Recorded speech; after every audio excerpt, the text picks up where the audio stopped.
Fachada do STF, a imagem espelhada descortina-se para as laterais. Em letras brancas, voltamos a apresentar. Estamos de volta já com imagens do plenário do Supremo Tribunal Federal, na expectativa para o início dos trabalhos da tarde desta quarta-feira, com aqueles processos sobre os quais comentamos agora há pouco. Primeiramente, claro, a aprovação da ata da sessão anterior, eventualmente pode haver algum pronunciamento, algo que a presidência da Corte poderá se manifestar na sessão, e em seguida a sessão jurisdicional, que você acompanha ao vivo, como sempre, direto do plenário. Obrigada, podemos nos sentar. A ministra Rosa Weber, presidente do STF, senta-se ao centro da bancada em formato da letra U invertida. A 15ª sessão ordinária do plenário do Supremo Tribunal Federal. No canto inferior direito da tela, uma intérprete de Libras. 2023. Saúdo todos os presentes e cumprimentando especialmente os eminentes pares, os que aqui estão presencialmente e os que nos acompanham de forma remota pelo telepresencial.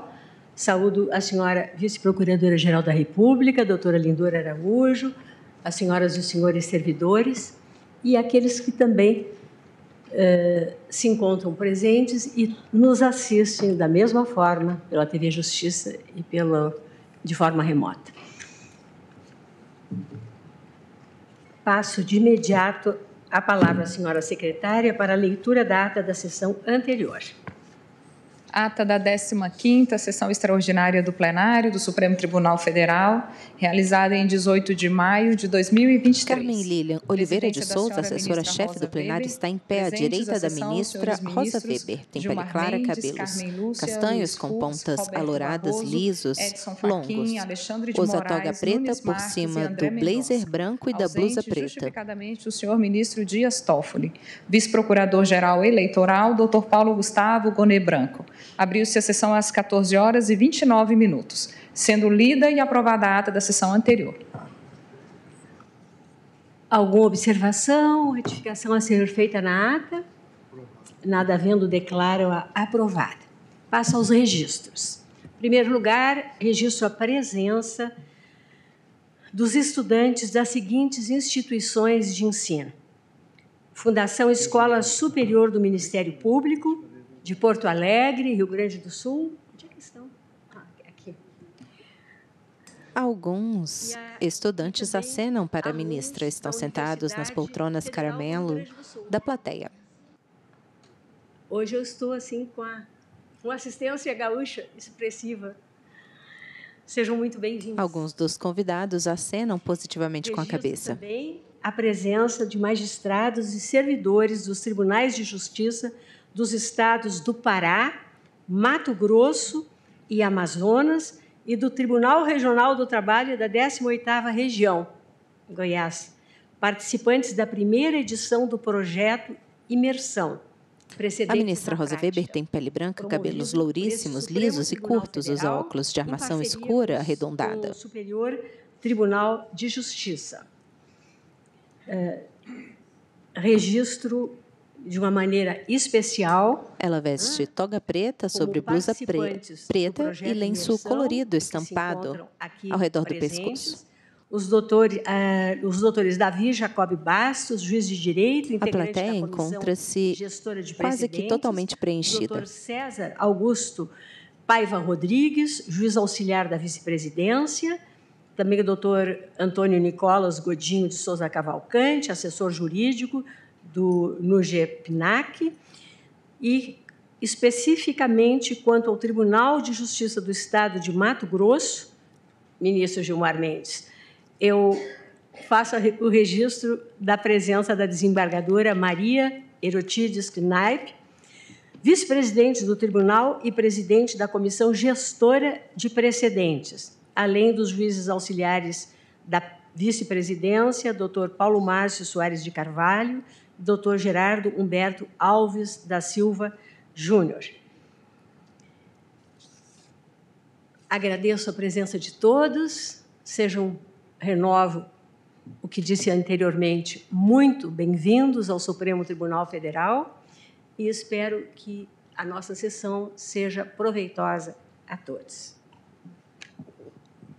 Eminente presidente, eu queria fazer uma questão de ordem com relação às ADIs do juiz das garantias. É possível? O advogado está em pé à tribuna, que fica ao centro, de frente para os ministros. Das autoras, para que, se possível, sejam remetidas para o plenário virtual, porque aí todas as sustentações orais que estão enumeradas são inúmeras, deixariam de tomar o tempo do plenário, viabilizariam o julgamento, como dito, há 2 semanas, pelo ministro Toffoli, secundado por Vossa Excelência, de maior debate, e, caso haja, óbvio, algum destaque, voltaria, mas sem necessidade das sustentações orais, estaria poupando o tempo da Corte. É um requerimento que faço. Eu queria entender essa questão de ordem. É para adiar ainda mais o juiz de garantia? Não, é para ser colocado imediatamente. Imediatamente no plenário virtual. Está feito o pedido. Muito obrigado. Não vou, em princípio, apregoá-las hoje, em função do tempo, porque nós estamos em continuidade de julgamento e temos ainda muitos debates hoje, mas está feito o registro. Muito obrigado. Pois não, ministro Alexandre?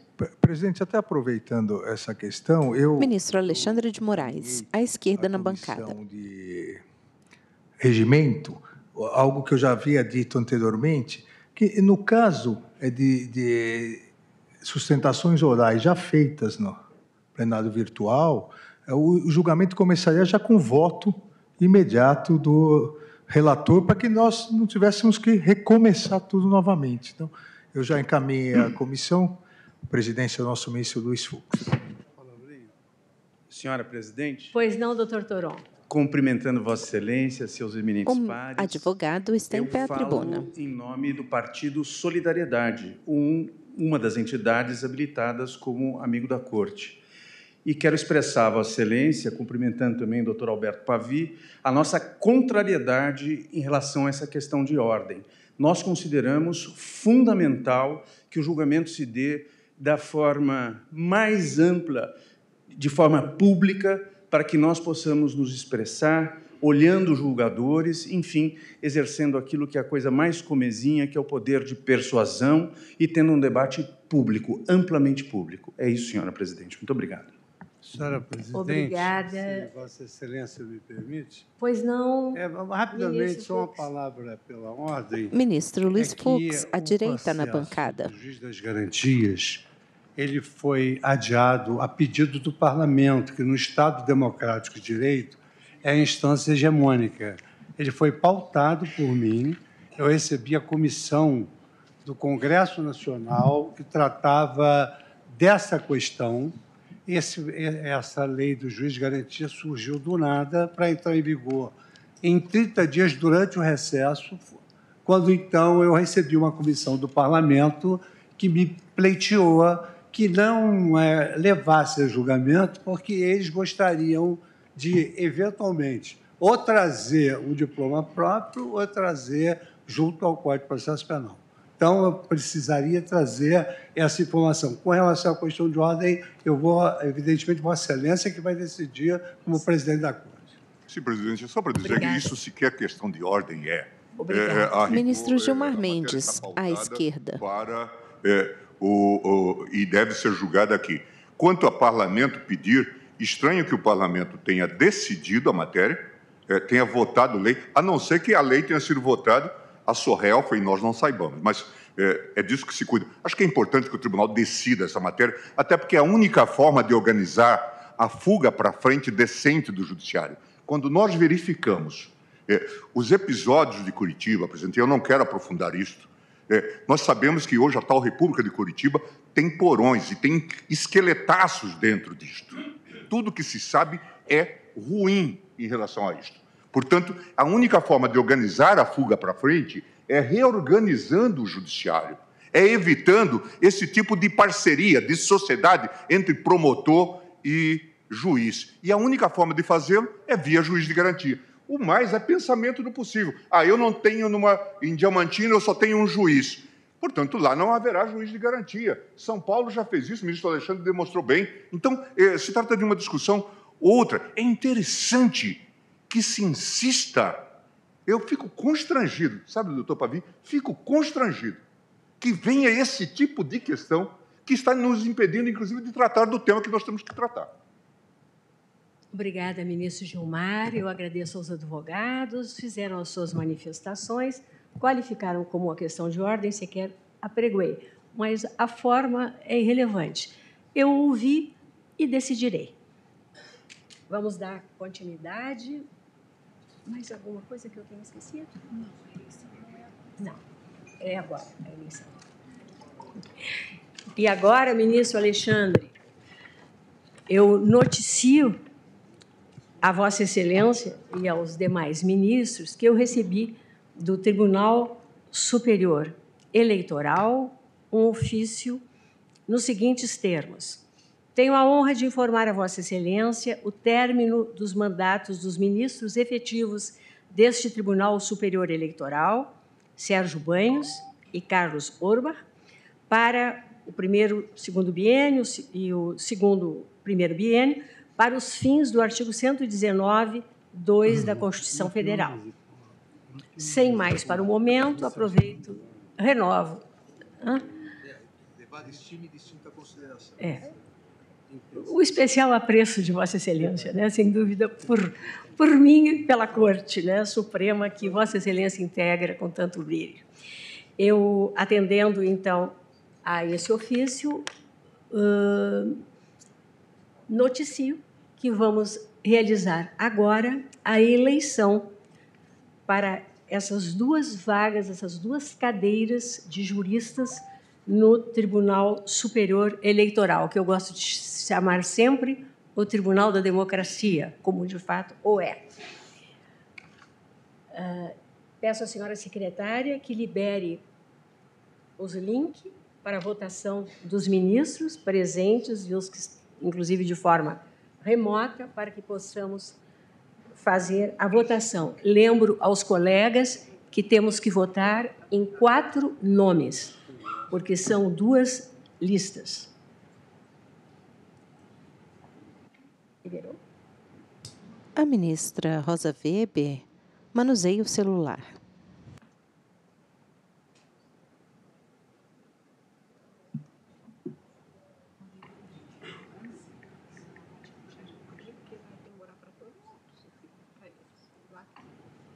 Foi?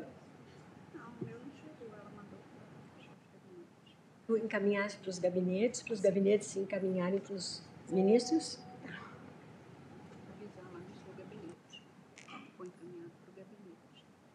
Podem votar pelo computador ou pelo celular. Sim. Tem 2 formas. Tá. Entrou agora. Não está indo.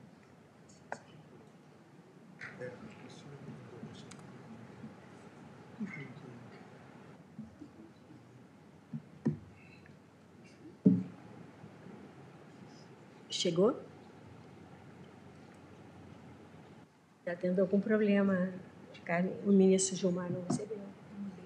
Não está indo. Remeteu para o chefe de gabinete redirecionar aos ministros, que seria isso. Eu já tinha avisado que ia mudar, né? Já estavam, houve um pré-aviso. Não está, todas. Não está indo. Menos a última.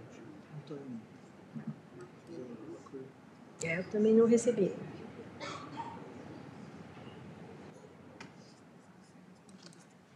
Não, acho que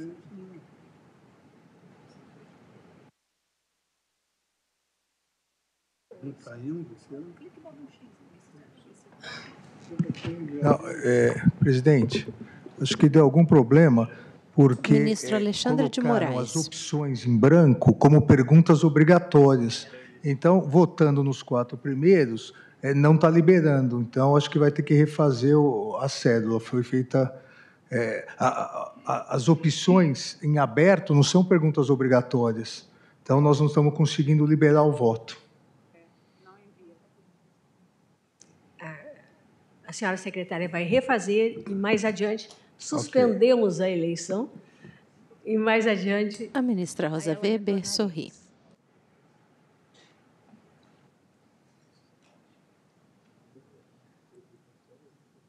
Talvez por aquela observação que constou, né? Bom, então, ministro Toffoli já está lá, né?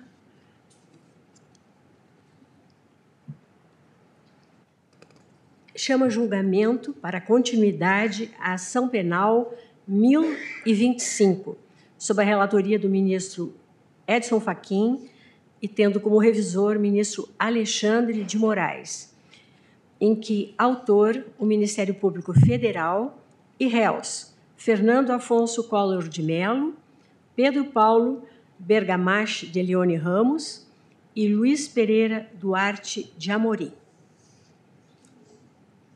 Relembro que... Em pauta, ministros julgam a ação contra o ex-senador Fernando Collor por corrupção passiva, lavagem de dinheiro e participação em organização criminosa. Procedente a denúncia, nos termos do voto proferido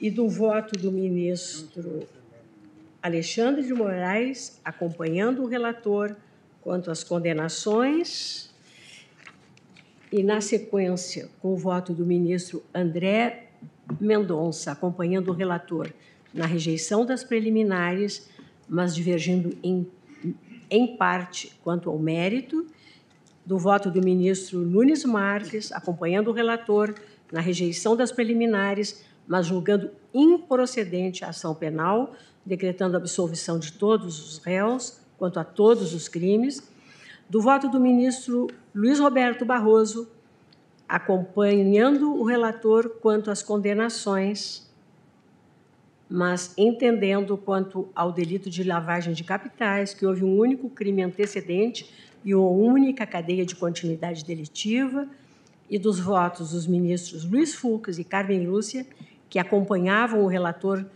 quanto às condenações, porque deixamos a dosimetria para o debate posterior, o julgamento foi suspenso. Hoje, em continuidade, colho o voto do ministro Dias Toffoli. Sem som, ministro Toffoli. Alô? Agora sim, agora sim. Boa tarde, senhora presidente, ministra Rosa Weber. Boa tarde, ministra. O ministro Dias Toffoli participa por videoconferência. Tem pele branca, cabelos, bigode e barba grisalhos, lisos. Usa toga preta por cima do terno escuro, camisa azul clara, gravata escura estampada. A imagem de fundo é a fachada do STF e a estátua da Justiça Cega. Procuradora-Geral da República, senhoras e senhores, advogados, servidores, imprensa, todos que nos acompanham.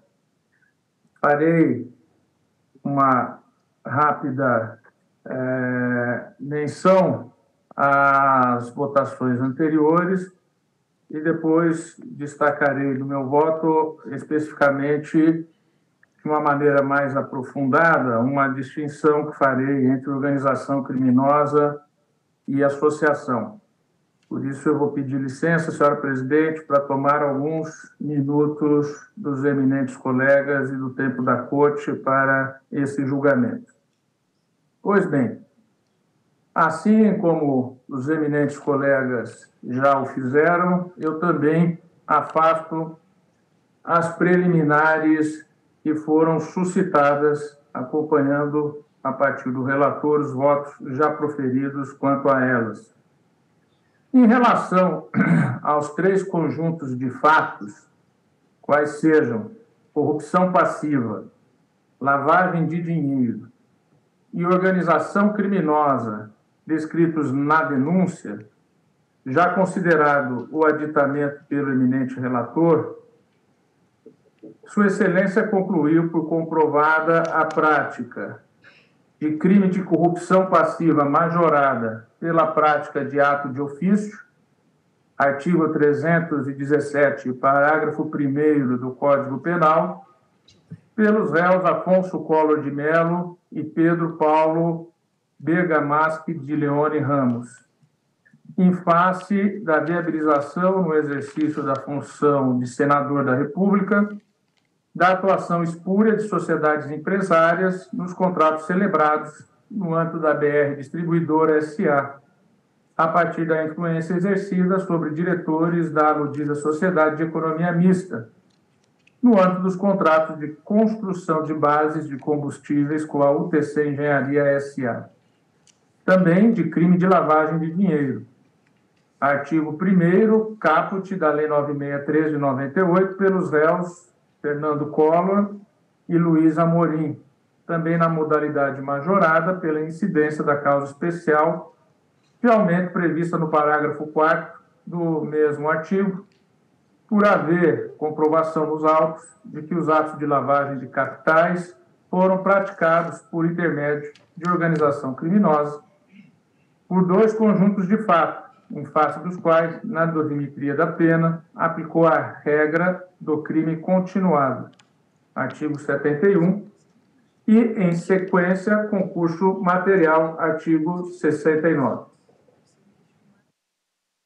E também, por último, de crime de organização criminosa, artigo 2º caput da Lei 12.850-13, pelos réus Fernando Collor, Pedro Paulo e Luiz Amorim, com a incidência da causa especial de aumento prevista no parágrafo 4º, 2 do mesmo dispositivo, havendo comprovação dos autos da sua condição de funcionário público para a prática de infrações penais no âmbito do grupo criminoso organizado. Salvo engano, pelo que analisei dos votos já proferidos, neste mesmo sentido, votaram os eminentes ministros revisor, Alexandre de Moraes, e também os ministros Luiz Fux e Carmen Lúcia. Já o ministro Nunes Marques votou pela absolvição dos réus em relação a todos os delitos. Por sua vez, o ministro Luiz Roberto Barroso acompanhou o relator, dele divergindo no tocante à consideração de que haveria dois crimes autônomos de lavagem de capitais. Neste ponto, sua compreensão, o ministro Barroso, foi no sentido de se ter tratado de crime único, executado de forma fracionada e por mais de um método, considerando o montante a ser lavado, oriundo de crime único de corrupção passiva, estando tais circunstâncias dentro da tipicidade do ilícito. Por sua vez, e com maior divergência em relação ao voto do eminente relator, votou o ministro André Mendonça, que, em síntese, considerou comprovados os crimes de corrupção passiva e de lavagem de capitais, e nos termos em que colocados pelo ministro Barroso,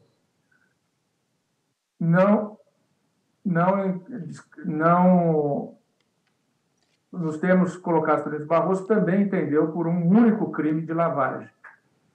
Por sua vez, desclassificou a organização criminosa para a associação criminosa, em que enquadrou as condutas dos três réus condenados nos ilícitos anteriores, pelos votos já de condenação nos ilícitos anteriores. Pois bem, o eminente ministro André Mendonça divergiu do relator na tipicidade do crime de corrupção por concluir não configurada a causa especial de aumento quanto ao crime de corrupção passiva, prevista no parágrafo 1º do 317 do Código Penal, concluindo demonstrada a prática do crime na forma do caput. Digo eu que alinham-me integralmente a este entendimento do eminente ministro André Mendonça, com base nas mesmas premissas expostas por Sua Excelência em seu judicioso pronunciamento, com as devidas vênias de estilo, e que podem ser sintetizadas na ausência de omissão ou retardamento de ato de ofício, ou de sua prática em desacordo com deveres funcionais, por parte do senador Fernando Collor, a cuja conduta teria aderido Pedro Paulo. Com efeito, reconhecido como comprovado o fato de senador da República, ora réu, no caso em apreço, ter exercido influência política, ou seja, poder derivado de sua função, a fim de viabilizar a posterior solicitação e recebimento de vantagem devida, não se enquadra, a meu ver, mais uma vez pedindo vênia, não se enquadram tais condutas e fatos na causa de aumento do parágrafo 1º, que exige omissão ou retardamento de ato de ofício, ou sua prática com infração de dever funcional. Pois bem, enquadro, portanto, as condutas de Fernando Afonso Collor de Mello e de Pedro Paulo de Leone Ramos no caput do artigo 317. Solicitar ou receber para si ou para outrem, direta ou indiretamente, ainda que fora da função ou antes de assumi-la, mas em razão dela, vantagem indevida ou aceitar promessa de tal vantagem, pena reclusão de 2 a 12 anos e multa. Igualmente, quanto ao crime de lavagem de capitais, o ministro André Mendonça acompanhou o relator em relação à comprovação da prática deste ilícito, deste delito, por parte dos réus Fernando Collor e Luiz Amorim. Ele divergiu, como já o fizera, e dito acima, o ministro Barroso, por visualizar a ocorrência de crime único, apesar da multiplicidade de modo, 2, e fracionamento de condutas para tal lavagem, pela busca de dissimular e reintroduzir vultosa quantia oriunda da prática de corrupção também única, de modo que as circunstâncias do caso concreto situam-se no próprio tipo penal, posição que também possuo e a qual, portanto, desde já expresso, ou seja, um único crime de lavagem. Com efeito, a ocorrência da lavagem de recursos ilegais oriundos da corrupção, traduzida em diversos depósitos fracionados, efetivados entre diferentes contas, ocorre uma única vez em minha concepção, pois é desdobramento da tentativa de encobrir a origem e dificultar o rastreamento dos valores. Como bem salientado, e volto a citar o ministro André Mendonça, em sua fala, abro aspas, o fatiamento dos depósitos em valores menores representa a própria essência da lavagem, ou seja, é o que configurou o crime. Assim, com a devida vênia, tenho por contraditório o acordo ao considerar como múltiplos crimes ações íncitas à própria configuração do tipo. Fecho aspas. Pois bem, digo então que também em minha compreensão, o tipo já engloba processos complexos e sofisticados, por intermédio de atos concatenados e fracionados, de modo a abranger a separação do dinheiro de sua fonte, bem como a movimentação em tantas oportunidades quantas possíveis para criar camadas de operações a fim de distanciá-las e dificultar a sua identificação. Pois bem, no sentido dessa hermenêutica milita o fato que o legislador tem optado pelo denominado tipo alternativo misto, de conteúdo variado ou de ação múltipla, em que a lei descreve várias ações que, se praticadas no mesmo contexto, implicam crime único. A prática de um ou de mais dos verbos nucleares é irrelevante à tipicidade única. E na espécie, como visto e acordado por todos que me precederam, houve apenas um delito de corrupção, por todos excetuando o voto que absolve do ministro Nunes Marques.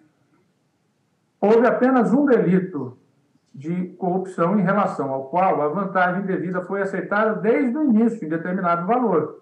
Logo, todos os outros atos subsequentes de lavagem foram direcionados a quê? Apenas e tão somente àquela vantagem acertada de forma espúria desde o início, atraindo o reconhecimento de crime único também para a lavagem única de capitais.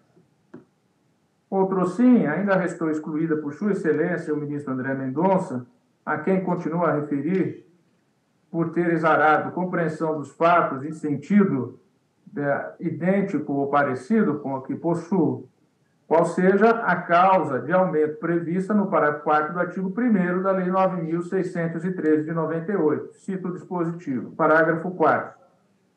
A pena será aumentada de 1 a 2 terços se os crimes definidos nesta lei forem cometidos de forma reiterada ou por intermédio de organização criminosa.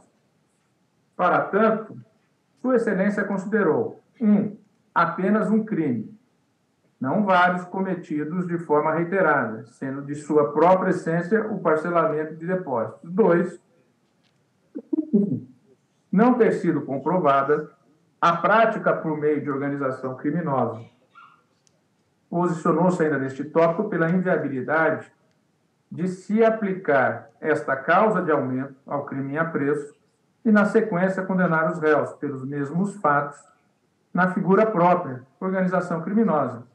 Por essa situação, traduzir-se em bis in idem. Entendo, pelas razões apontadas pelo eminente ministro André Mendonça, pela inaplicabilidade na espécie desta causa de aumento. Em minha concepção, não foi comprovada a prática de mais de um crime, no caso concreto.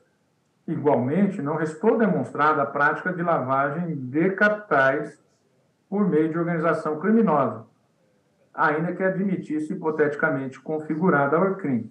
Aliás, seria uma ORCRIM para a prática de um único crime de corrupção com uma única lavagem. E, por fim, por também entender não suficientemente configurada a própria organização criminosa. A propósito, ao analisar a presença ou não de organização criminosa, o ministro André Mendonça abordou com muita objetividade e perspicácia falhas incontornáveis, apesar da sistematização indefectível realizada pela ótica do eminente relator, a quem, mais uma vez, renova os pedidos de vênia.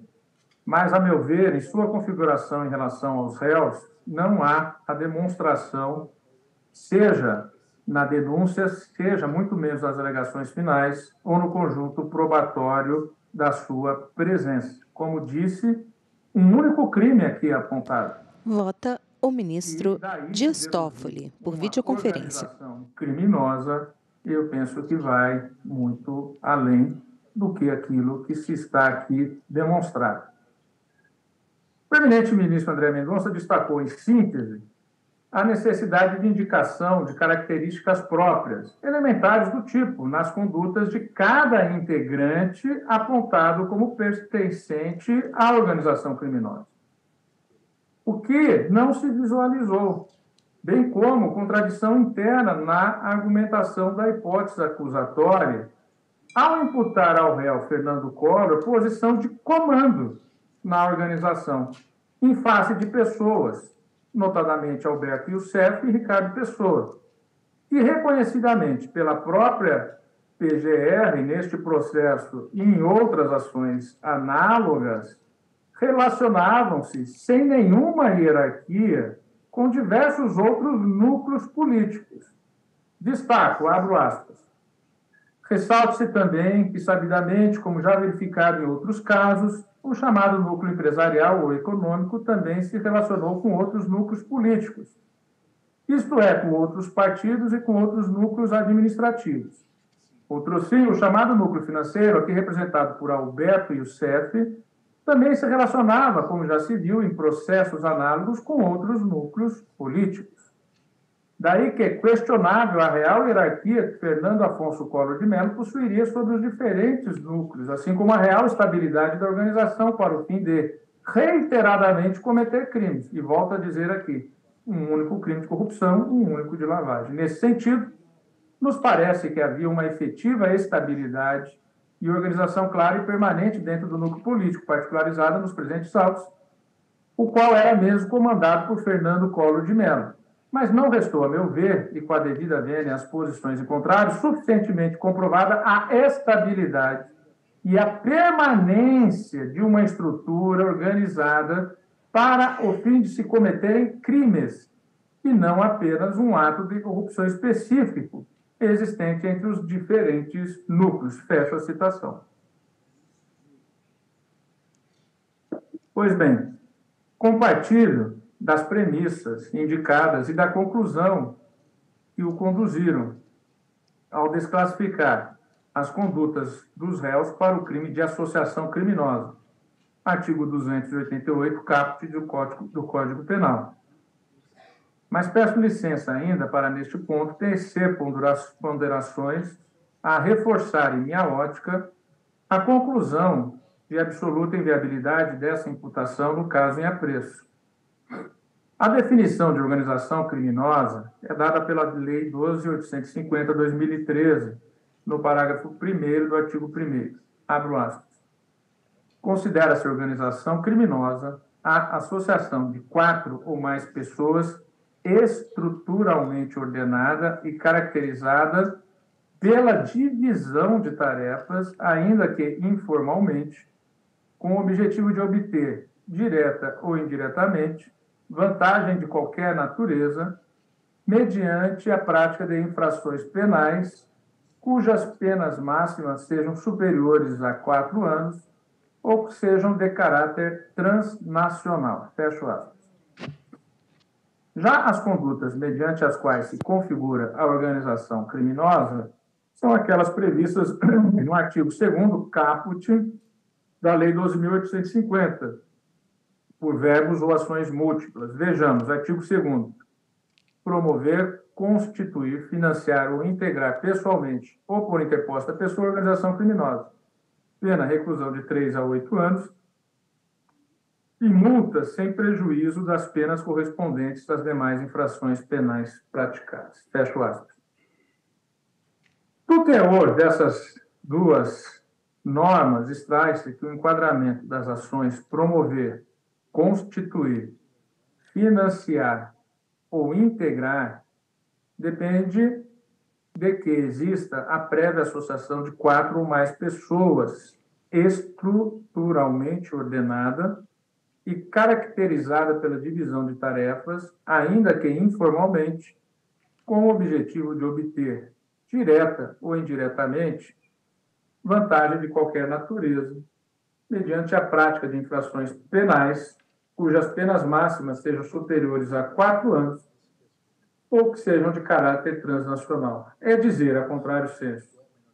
Não há organização criminosa sem essa conjugação, sendo, portanto, imprescindíveis ao enquadramento deste figurino típico um conjunto, um somatório de qualidades ou de características, números e modos, além da prática de um dos verbos alternativos do artigo 2º. Pois bem, na presente denúncia, a Procuradoria-Geral da República justifica a subsunção dos fatos narrados no crime de organização criminosa a partir da seguinte explanação. Abro aspas.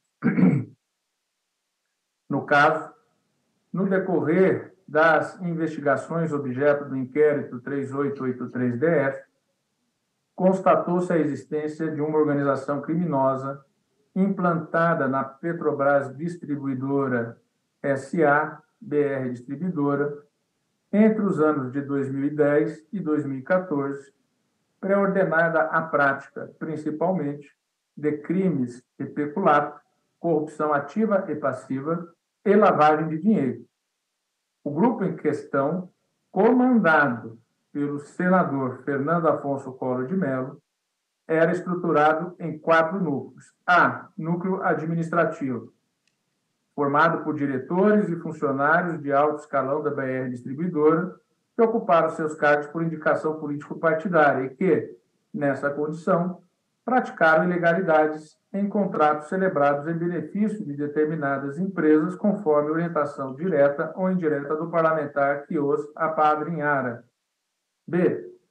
Núcleo econômico, formado por empresas e empresários que celebraram contratos com a BR Distribuidora e foram beneficiados pelas ilegalidades cometidas pelos diretores e funcionários de alto escalão da sociedade de economia mista apadrinhados e que, em contrapartida, pagaram vantagens indevidas ao parlamentar responsável pela indicação e manutenção em seus cargos de apadrinhamento dos integrantes do núcleo administrativo. C. Núcleo financeiro, formado por operadores e intermediários que se encarregaram de articular os vários núcleos do grupo criminoso e, particularmente, de receber as vantagens indevidas das empresas beneficiadas e repassá-las ao parlamentar que viabilizava o funcionamento do esquema, fazendo tudo isso mediante estratégias de ocultação de sua origem ilícita através do uso de diversas empresas e pessoas, manipulando, sobretudo, dinheiro em espécie.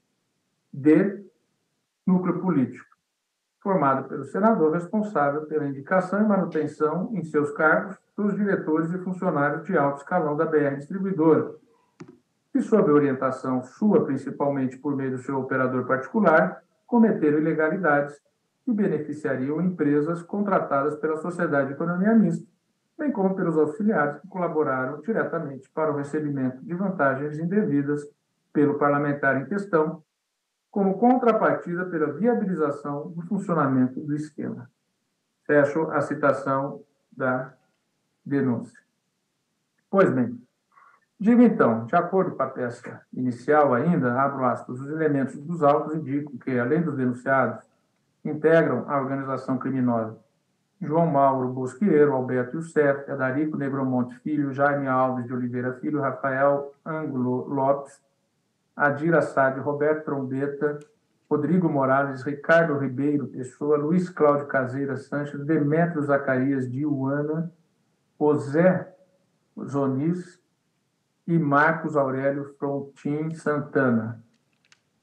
Pois bem, apesar da indicação de todos esses agentes na inicial como relacionados à prática do crime de organização criminosa, alegadamente, vejam, aponta, chefiada pelo então senador Fernando Afonso Collor de Mello, a Procuradoria-Geral da República optou por limitar a imputação ao núcleo político, restrito ao primeiro grupo supracitado, articulando a ausência de prejuízo em apurações separadas, uma parte núcleo político perante esta corte e as demais núcleos financeiro, econômico e administrativo em primeiro grau.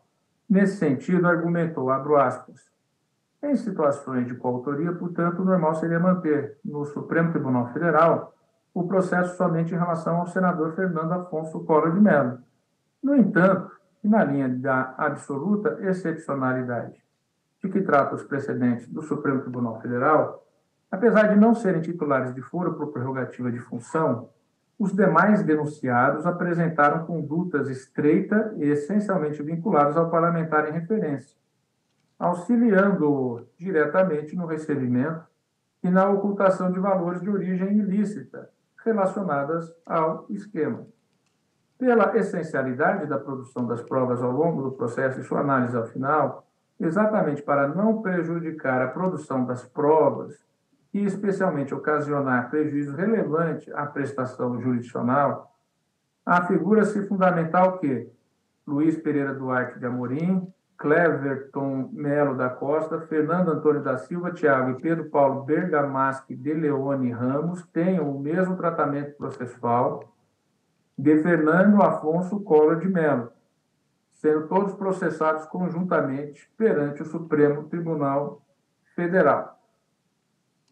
Em conclusão, pugnou pela cisão processual do feito, mantendo-se no Supremo Tribunal Federal o processamento pelos fatos narrados exclusivamente em relação a Fernando Afonso Collor de Mello, Luiz Pereira Duarte de Amorim, Cleverton Melo da Costa, Fernando Antônio da Silva Thiago e Pedro Paulo Bergamaschi de Leone Ramos, e remetendo-se cópia dos autos, bem como das ações cautelares 3870, afastamento de sigilos fiscal e bancário, e 3909, busca e apreensão, para a 13ª Vara Federal de Curitiba, para adoção das providências cabíveis em relação aos demais envolvidos. Fecho a citação. Pois bem, digo então, considerou a PGR como umbilicalmente ligados apenas os fatos e as provas relativas ao núcleo do senador Fernando Afonso Collor de Mello, o que justificou a cisão da apuração dos fatos entre este núcleo político e os demais, econômico, financeiro e administrativo. Este fato de a PGR não ter considerado as condutas imputadas às pessoas referidas como pertencentes à mesma organização criminosa, de tal modo imbricados a justificar fossem todos investigados de modo conjunto, induz, em minha ótica, a inviabilidade de se considerarem pessoas não aqui investigadas na estrutura de uma organização criminosa que se disse na inicial chefiada por Fernando Collor de Mello, sobretudo por não terem participado da relação jurídica processual penal e, portanto, não terem tido a oportunidade de se defenderem do fato imputado. De todo modo, supero ainda, por hora, esta questão prejudicial para examinar ainda outros mais fundamentos me levam à conclusão de inviabilidade de considerar como chefe dos núcleos administrativo, econômico e financeiro envolvidos nos fatos delimitados na denúncia aqui em julgamento, como subordinados ao senador Fernando Collor de Mello.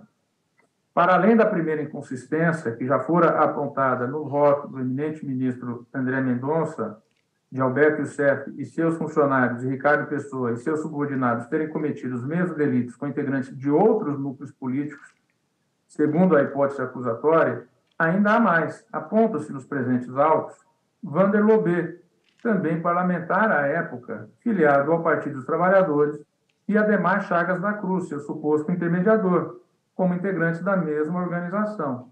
Não indica a PGR, entretanto, se o parlamentar do partido que governava o país à época seria subordinado do senador Fernando Collor de Mello, ou qual sua posição ocupada em eventual organograma da organização criminosa aqui imputada. Igualmente, há uma lacuna imensa na denúncia, na individualização dos papéis em que conjunto de crimes teriam atuado as diversas pessoas apontadas. Bem sintetiza a peça inicial, bem sintetizada a peça inicial, limita-se a referir, abro aspas, instalou-se uma organização criminosa na BR Distribuidora que atuava sob o comando do senador Collor de Mello. É o que está na denúncia. Toda a organização criminosa instalada na BR Distribuidora seria comandada pelo senador Fernando Collor de Mello, com divisão em núcleos, ponto no qual passa a aludir à atuação por núcleos. Pois bem, indo mais adiante no voto, e resumindo, e essas incongruências superadas são mantidas em sede de alegações finais. Como bem relembrado no voto proferido pelo relator, a Procuradoria-Geral da República assim sintetizou a acusação em suas alegações últimas, abro aspas. Entre 2010 e 2014, em Brasília, DF, Rio de Janeiro, São Paulo e Maceió, Fernando Collor, Pedro Paulo Bergamasca e Luiz Pereira Duarte de Amorim, de modo livre, consciente e voluntário, em unidade de desígnios com outros agentes, tais como Vander Lobé e Ademar Chagas da Cruz, réus na ação penal 1019, além de João Mauro Bosqueira, Roberto Sepp, Jaime Alves, Adarico Negromonte, Rafael, etc., que por estes fatos não foram denunciados perante o Supremo Tribunal Federal em razão da cisão processual, constituíram e integraram pessoalmente a organização criminosa formada por mais de 4 pessoas, estruturalmente ordenada e caracterizada pela divisão de tarefas, formada por um núcleo político, um núcleo financeiro, um núcleo econômico e um administrativo, pré-ordenada a obter vantagens indevidas no âmbito da BR, por meio da prática de crimes de corrupção ativa e passiva e lavagem de dinheiro, todos sancionados com penas máximas superiores a 4 anos de privação de liberdade. Assim, Fernando Collor, Pedro Paulo, Bergamasca e Luiz Pereira Duarte de Amorim, agindo dolosamente, cometeram o crime de organização criminosa qualificado previsto no artigo 2º, parágrafo 3º e 4º, inciso 2 da Lei 12.850 de 2013. Fecho a citação das alegações finais. Pois bem, a imputação final da PGR, como se vê, altera significativamente os integrantes da organização criminosa, que, na inicial, era comandada pelo senador Fernando Afonso Collor de Mello, mantendo, portanto, os mesmos vícios já identificados na peça inaugural, quais sejam ausência de descrição, ausência de individualização das condutas, para além da repetida e genérica forma de enunciar o tipo, incluindo os nomes no meio de verbos nucleares, descrevendo apenas em relação a alguns suas supostas tarefas e seus papéis.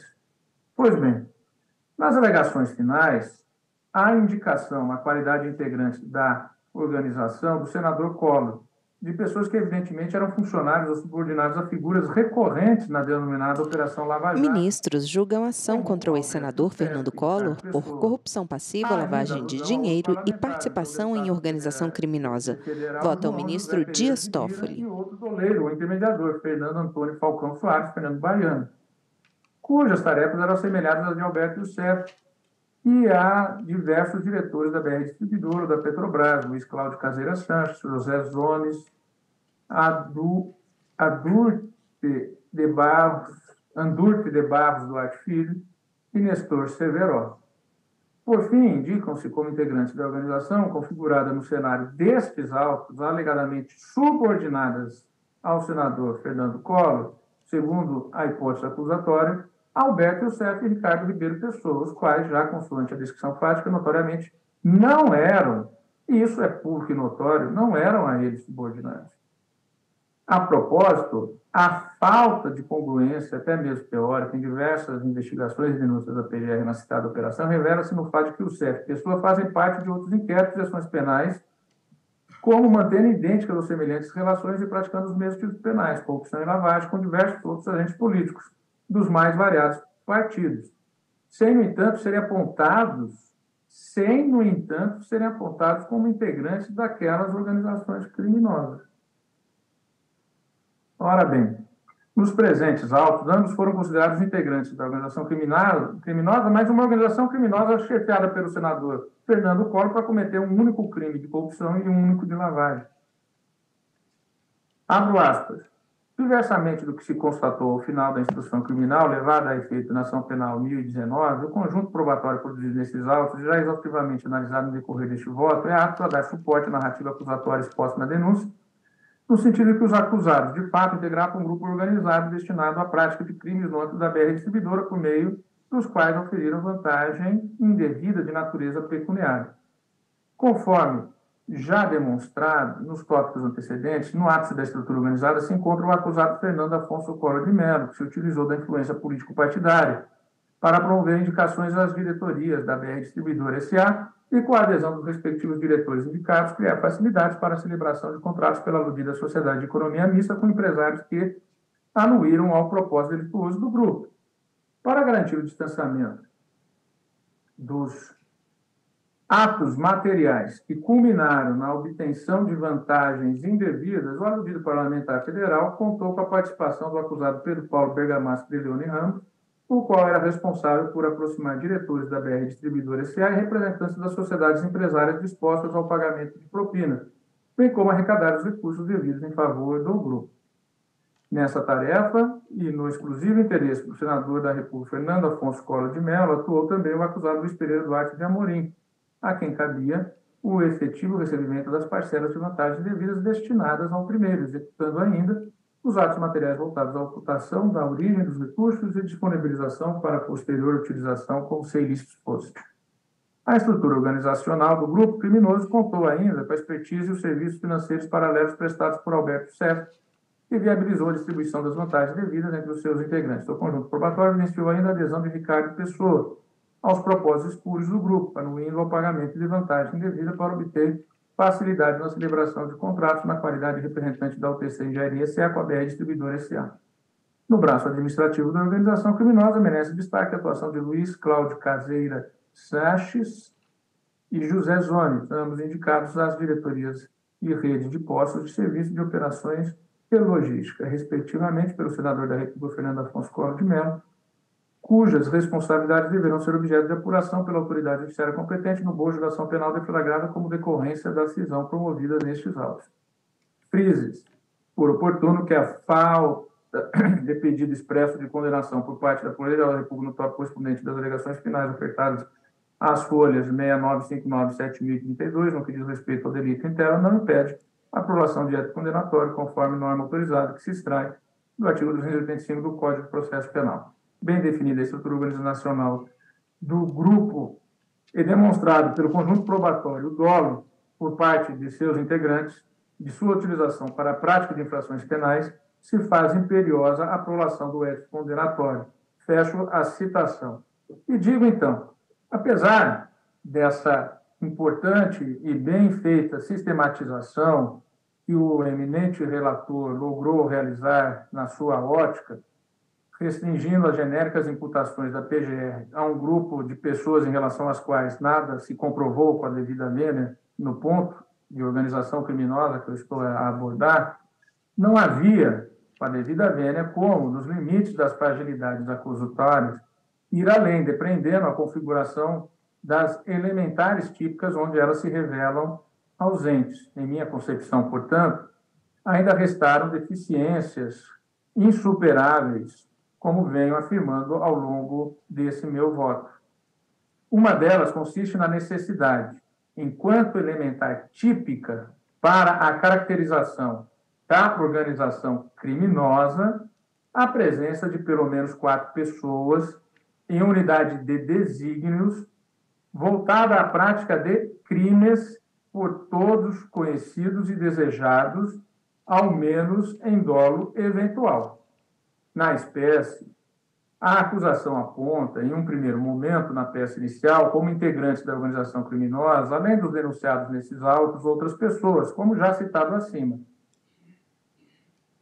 em relação às quais ocorreu a cisão processual, sem contar com esses agentes não aqui denunciados, e atendo-se, portanto, ao núcleo político, desde que somente foram demonstrados fatos criminosos em relação a 3 réus, o que já impediria a subsunção desse grupo no tipo da organização criminosa.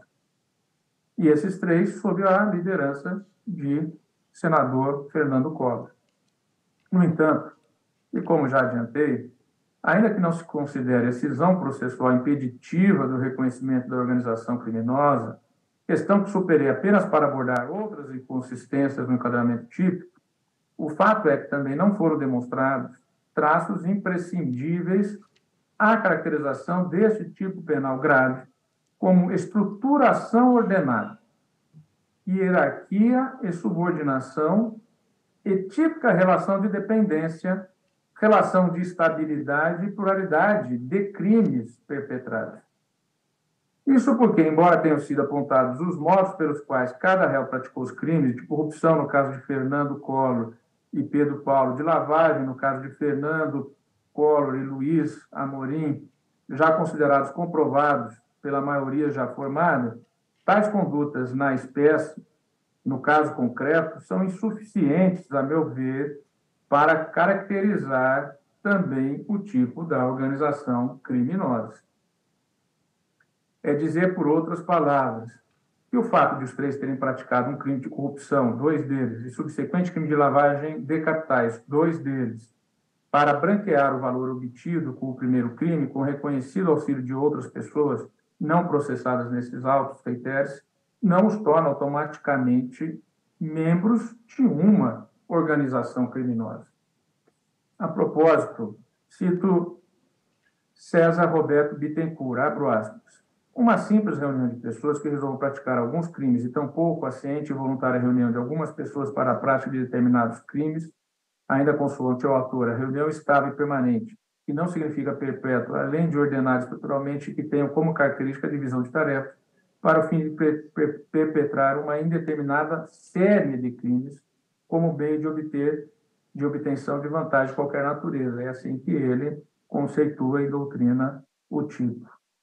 Uma indeterminada série de crimes. Pois bem, assim, ainda, digo eu, que se considera evidenciada alguma divisão de tarefas no âmbito de cada núcleo, como indicado na inicial pela PGR, para a consecução de crimes comuns entre os núcleos, como corrupção e lavagem de dinheiro, percebe claramente, de outro lado, a ausência de estabilidade, subordinação e hierarquia entre os núcleos político, econômico e financeiro, bem como a ausência de relação de dependência entre eles.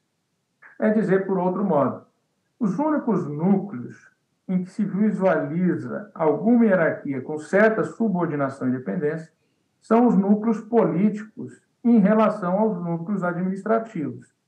Padrinho apadrinhado, para citar palavras da inicial. Pois bem, e ainda assim o que se percebe, lembrando dos inúmeros casos dessa operação que já passaram por esta corte, é que, em algumas estruturas administrativas, quem chefiava este núcleo, normalmente um dos diretores da Petrobras, ou no presente caso da BR Distribuidora, tinha como obrigação, em troca da sustentação política do grupo, ou partido político na área que chefiava, atender a mais de um grupo político, a descaracterizar por completo o tipo da organização criminosa, tal qual esquadrinhada na lei. Atendia a mais de um grupo político. O caso multimencionado neste julgamento, a ação penal 1019, é um excelente exemplo disso, pois nela se imputam fatos praticamente idênticos à hora em análise a agente político de outro partido, Vander Lobé, Naquela ação, em apertada síntese, também se atribuía o recebimento de vantagens indevidas por meio da estrutura de Alberto Youssef, do núcleo financeiro, e por ordem e intermediação de Pedro Paulo Leone Ramos, em contrapartida à facilitação e direcionamento de obras a determinadas empreiteiras, no âmbito da BR Distribuidora, em troca de apoio político prestado por parlamentar à chefia da diretoria em que realizados os contratos alegadamente fraudados.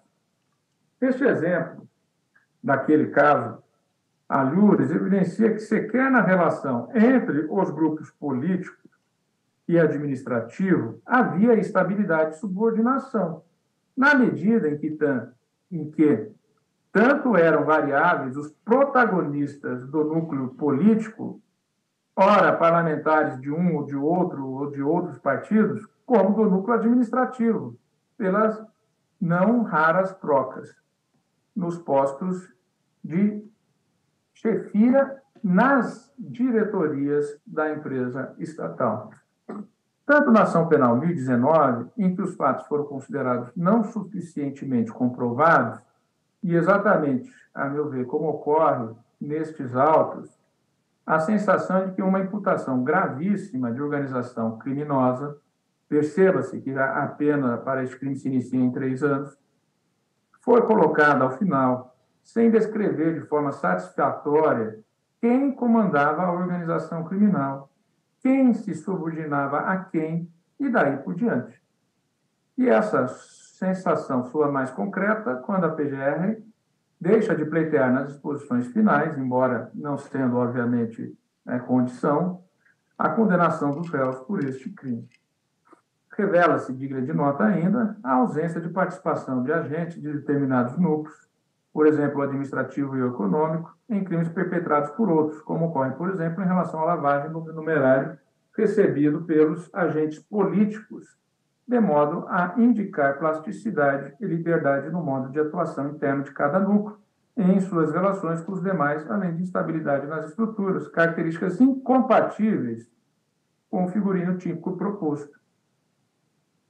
Se a denúncia já continha, neste contexto, descrição fática que dificultava a subsensão dos fatos da norma incriminadora, depois de instruídos os autos,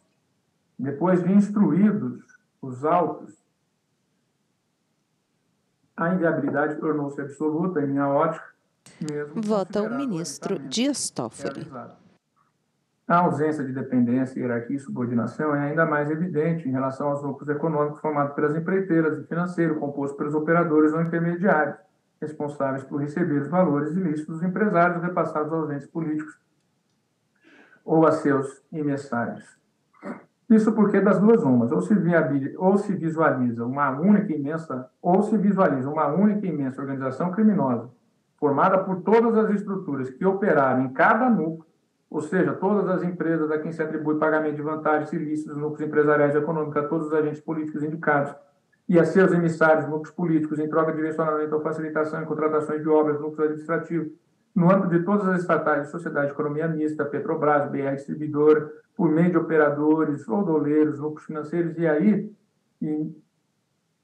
já não se aponta quem chefia a organização criminosa, ou se visualiza estruturas criminosas diversas, menores, divididas dentro de cada núcleo, que podem ou não caracterizar organização criminosa nos termos definidos pela Lei de Regência, a Lei 12.850, de 2013.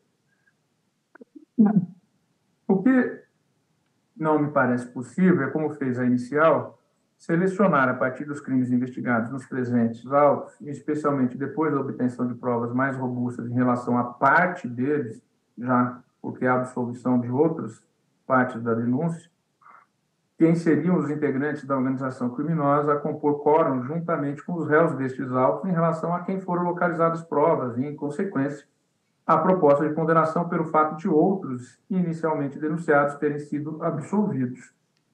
Nesse sentido, e dando concretude assertiva acima, veja-se que a míngua de comprovação da participação nos fatos narrados em relação a Cleverton Melo da Costa e Fernando Antônio da Silva Thiago Restaram apenas os 3 outros denunciados nestes autos com perspectiva de condenação, quais sejam Fernando Afonso Collor de Mello, Pedro Paulo Bergamaschi de Leone Ramos e Luiz Pereira Duarte de Amorim, número de integrantes inferior ao mínimo necessário legalmente para a configuração do crime de organização criminosa. Perceba-se, ademais, que entre os agentes apontados como integrantes da organização, na denúncia e nas alegações finais, há uma significativa alteração, sem correlatas individualizações e descrições. Diante desse cenário, o eminente relator acaba por considerar, ótica que eu respeito, obviamente, Alberto Youssef, José Zones, Ricardo Pessoa, dentre outros mencionados, como integrantes da organização criminosa, chefiada pelo então senador Fernando Afonso Collor de Mello. Se fosse chefiado com a devida vênia pelo senador Fernando Afonso Collor de Mello, deveria estar denunciado por uma série de outros delitos, e não unicamente pelos que aqui o foi denunciado. Sem, repito, individualizar, ademais, indicar, como toda figura típica exige, em quais condutas ou atos se visualiza sua participação nos fatos criminosos, com subordinação, hierarquia e estabilidade, especificamente em relação ao núcleo comandado pelo então senador. Não há, e a meu ver, nem teria como, porque, novamente, invocando o panorama completo das ações que relatas a denominada Operação Lava Jato, é conhecido que os núcleos econômico-financeiros eram formados por estruturas distintas, ou seja, várias construtoras empreiteiras e diversos operadores com seus vários funcionários e métodos diferentes. E, por sua vez, esses núcleos se relacionavam com diversos núcleos políticos de diversos partidos, em distintas empresas estatais, de modo a ser juridicamente inviável caracterizar o então senador como chefe desta complexa organização criminosa, a qual, ou a quem, melhor dizendo, a quem, ao senador Fernando Collor, a quem se reportaria Alberto Youssef e Ricardo Pessoa com exclusividade e independência, já que se alega em outros processos que tanto um Youssef quanto o outro, Ricardo Pessoa, disponibilizavam suas estruturas dentro de seus núcleos a outros agentes políticos em idêntica ou similares condições àquelas ofertadas ao núcleo político tratado nesses autos.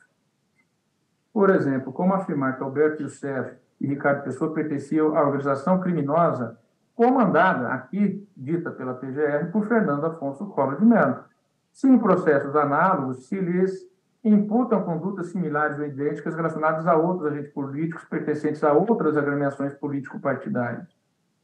Tomada a premissa da necessidade, enquanto elementar do crime, de uma estrutura ordenada que pressupõe escalonamento e alguma forma de hierarquia com superior e subordinado e divisão de tarefas, considero insuperável o paradoxo que se estabeleceu nessa hipótese acusatória com as devidas vênias. A figura típica, portanto, a meu ver, em que poder-se-iam enquadrar os fatos narrados é a do artigo 288 do Código Penal, que passou de crime de contrabando urbano para associação criminosa, com a alteração que a Lei 12.850/13 lhe promoveu. E aí eu cito os dispositivos na redação original e, posteriormente, na redação atual, associar-se 3 ou mais pessoas para o fim específico de cometer crime. E digo, então, que dentre as alterações promovidas no antigo crime de quadrilha urbana, importa na espécie a redução do número de agentes de unidade de desígnios, cujo mínimo anterior era de 4, o que se exigia mais de 3, e passou para 3.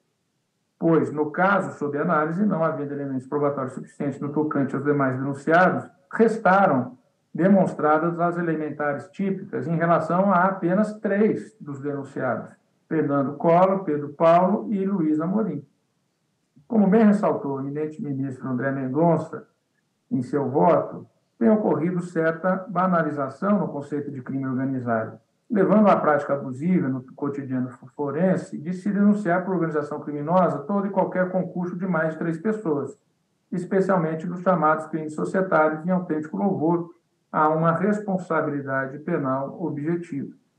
É importante registrar, de outro lado, em apertada síntese, que a nova figura penal única que contempla tipicamente a associação de 3 agentes nas circunstâncias fáticas dos autos em que se encontram, Fernando Afonso Collor de Mello, Pedro Paulo Bergamaschi de Leone Ramos e Luiz Pereira Duarte de Amorim, passou a incidir sobre fatos a partir de setembro de 2013.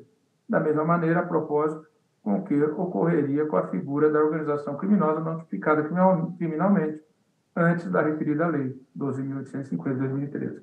Faço essa observação porque, acatada a desclassificação que ora proponho, ou que ora acompanho, para ser mais exato, já que o ministro André Mendonça já a ela votou nesse mesmo sentido, a associação apenas incide em relação aos réus de setembro de 2013 até março de 2014, data em que computados os últimos recebimentos de vantagens indevidas por Fernando Afonso Collor de Mello pela prática do reconhecido crime de corrupção passiva e por meio de delitos de lavagem de dinheiro ilícitos em que contou com o envolvimento de Pedro Paulo de Leone Ramos, corrupção, e de Luiz Pereira Duarte, lavagem. O reduzido período em que perdurou a associação, que não alcança, repito, fatos anteriores à vigência do tipo penal, deve ser levado em conta na fixação da pena. Com essas breves considerações, acompanho o eminente relator quanto às condenações dos réus Fernando Afonso Collor de Mello e Pedro Paulo Bergamasco de Leone Ramos e Luiz Pereira Duarte de Amorim pelos crimes de corrupção passiva, artigo 317 caput, para os dois primeiros, Collor de Mello e Pedro Paulo, e lavagem de dinheiro, artigo 1º da Lei 9.613/98, para o primeiro e o último, Collor de Mello e Luiz Amorim. E divirjo da condenação dos réus por organização criminosa, artigo 2º, parágrafo 4º, 2 da Lei 12.850/2013, acolhendo, neste ponto, o voto proferido pelo eminente ministro André Mendonça, com a desclassificação para o crime de associação criminosa do artigo 288 do Código Penal. Por fim, acompanho integralmente o eminente relator no juízo absolutório no tocante aos fatos enquadrados na denúncia e seu aditamento como corrupção seguida de lavagem de dinheiro em tese ocorridos. 1. No contrato de troca de bandeira de postos de combustíveis celebrado entre a BR Distribuidora e a DVBR Derivados do Brasil S.A. no ano de 2011. 2. No contrato de prestação de serviços de captura e processamento de cartões para a rede de postos da BR Distribuidora, firmado com a FTC Cards Processamento e Serviços de Fidelização Limitada no ano de 2011. E 3. Na solicitação de vantagem devida no ano de 2013 para a viabilização perante a BR Distribuidora de contrato de construção e locação ou leasing de armazém de produtos químicos na cidade de Macaé com a Jaraguá Equipamentos Industriais Limitada. Assim como o eminente relator, os demais ministros que me antecederam, não visualizo provas suficientes à condenação em relação a este conjunto de fatos apontados na denúncia. Dessa forma, em síntese, pelo meu voto, especificamente o meu voto, senhora presidente, restam acolhidas os seguintes tipos penais e passo, então, ao meu juízo de condenação. Ao acusado, Fernando Afonso Collor de Mello, condeno pela prática dos delitos previstos. 1. No artigo 317, caput do Código Penal, corrupção passiva. 2. No artigo 1º, caput da Lei 9.613/1998, lavagem de dinheiro. E 3. No artigo 288 do Código Penal, associação criminosa. Quanto ao acusado Pedro Paulo Bergamasco de Leone Ramos, condeno-o pela prática dos delitos previstos no artigo 1, no artigo 317, caput do Código Penal, corrupção passiva, e 2, no artigo 288 do Código Penal, associação criminosa. E, por fim, quanto ao acusado Luiz Pereira Duarte de Amorim, condeno-o pela prática dos delitos previstos. 1. No artigo 1º, caput da Lei 9.613/1998, lavagem de dinheiro. E 2. No artigo 288 do Código Penal, associação criminosa. Deixo de me proferir voto sobre a dosimetria da pena para fazê-lo em momento oportuno. É assim que voto, pedindo as devidas vênias aos entendimentos em contrário. É como voto, senhora presidente. Agradeço ao ministro Dias Toffoli e peço agora, ministro Dias Toffoli, que Vossa Excelência faça a gentileza de votar para as 2 cadeiras do Tribunal Superior Eleitoral. Vossa Excelência não pôde fazê-lo porque estava votando. Em pauta, ação penal número 1025. Ministros julgam ação contra ex-senador Fernando Collor por corrupção passiva, lavagem de dinheiro e participação em organização criminosa. Se tiver condições de fazê-lo agora, eu agradeço. Vou fazer agora, senhora presidente. Pois não, e agradeço o tempo e a atenção dos eminentes colegas e, mais uma vez, renovando as vênias a partir do relator e do revisor quanto às divergências proferidas. E também àquele que absolveu totalmente, que é o ministro Nunes Marques. Obrigada, ministro Dias Toffoli. Vamos aguardar, então, os minutos para que eu já possa proclamar o resultado e nós darmos os devidos encaminhamentos. Na sequência, vou suspender a sessão, né, porque eu, pelo menos, tenho 3 audiências marcadas e imagino que Vossas Excelências também têm.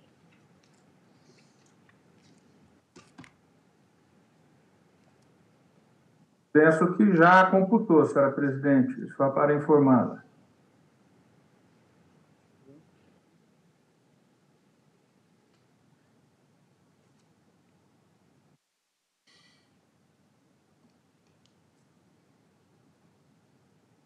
Remete de novo, né? E é só aplicar no primeiro envio. Já votou, né, ministro Dias Toffoli? Já chegou aqui também. Já vou proclamar agora o resultado. Porque tem vários enviados.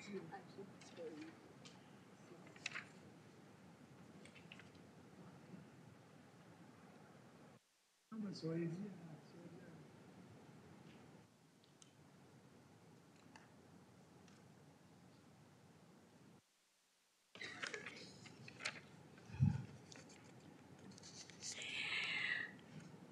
É um resultado que, sem dúvida, fortalece o tribunal pela coesão que demonstram seus, né, integrantes. Então, eu proclamo que os doutores André Ramos Tavares, Daniela Lima de Andrade Borges, Edilene Lobo e Floriano de Azevedo Marques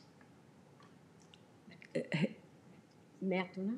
Marques Neto tiveram 10 votos, ou seja, houve unanimidade dos integrantes da Corte na escolha desses nomes. Eu cumprimento os eleitos, aqui os nomes estão lançados em ordem alfabética, mas, de qualquer sorte, os 4 obtiveram a totalidade dos votos dos atuais integrantes da Corte. Eu agradeço aos colegas e, sobretudo, parabenizo os eleitos. Pois não, ministro? Presidente, cumprimento Vossa Excelência, cumprimento a ministra Carmen, todos os colegas. O ministro Alexandre de Moraes senta-se à parte esquerda da bancada. Da votação, a lista foi enviada, o ofício foi enviado. Tem pele clara, é completamente calvo. E agradecer também a todos os colegas, demonstrando toga como e Vossa terno Excelência pretos, camisa clara, gravata cinza estampada. Do Supremo Tribunal Federal e o apoio do Supremo Tribunal Federal ao Tribunal Superior Eleitoral. Agradeço em nome meu, em nome da ministra Carmen, tenho certeza que também em nome do ministro Cássio. Já vamos providenciar, então, o encaminhamento. Eu agradeço a todos e suspendo a sessão pelo prazo regimental.